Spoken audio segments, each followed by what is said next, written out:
Bakal calon presiden dari Koalisi Indonesia Maju Prabowo Subianto memuncaki elektabilitas dari kalangan pemilih generasi milenial dan generasi Y Madya.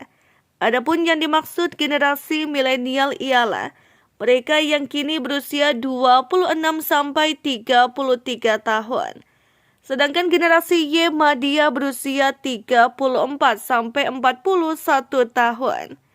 Di kalangan pemilih milenial, elektabilitas Prabowo mencapai 28% dan disusul bakal calon presiden dari PDI Perjuangan Ganjar Pranowo di posisi berikutnya. Dalam soal pilihan presiden, Prabowo mendapat suara terbanyak, yaitu 28%.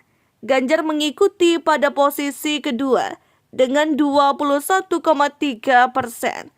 Demikian menurut Litbang Kompas, dikutip dari harian Kompas pada Rabu 4 Oktober 2023. Sedangkan bakal calon presiden dari Koalisi Perubahan untuk Persatuan Anies Baswedan berada di posisi ketiga dengan tingkat elektabilitas sebesar 11,8%. Responden juga menyatakan memilih sosok lainnya 11,8% dan tidak menjawab atau rahasia 27,1%. Prabowo juga tercatat unggul di kalangan pemilih generasi Y Madya. Elektabilitas Prabowo di kelompok pemilih ini mencapai 28,1% dan ada Ganjar di posisi berikutnya dengan presentase mencapai 23,8%. Sementara Anies berada di tempat ketiga dengan proporsi pilihan sebesar 13,6%.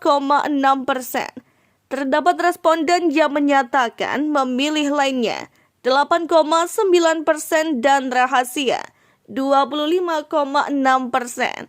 Di kalangan pemilih generasi Z atau yang saat ini berusia 17 sampai 25 tahun, elektabilitas Prabowo masih kalah dengan Ganjar.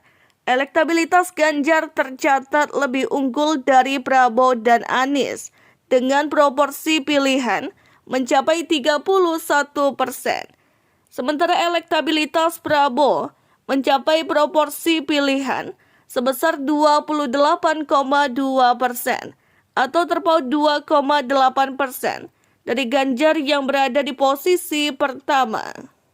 Berikutnya ada Anies pada urutan ketiga teratas dengan persentase 8,2%. Dari responden generasi Z, terdapat yang tidak menjawab atau rahasia sebanyak 22,7% dan lainnya 9,9%. Adapun survei periodik ini digelar melalui wawancara tatap muka yang diselenggarakan Litbang Kompas pada tanggal 27 Juli sampai 7 Agustus 2023. Sebanyak 1.364 responden dipilih secara acak menggunakan metode pencuplikan sistematis bertingkat di 38 provinsi di Indonesia.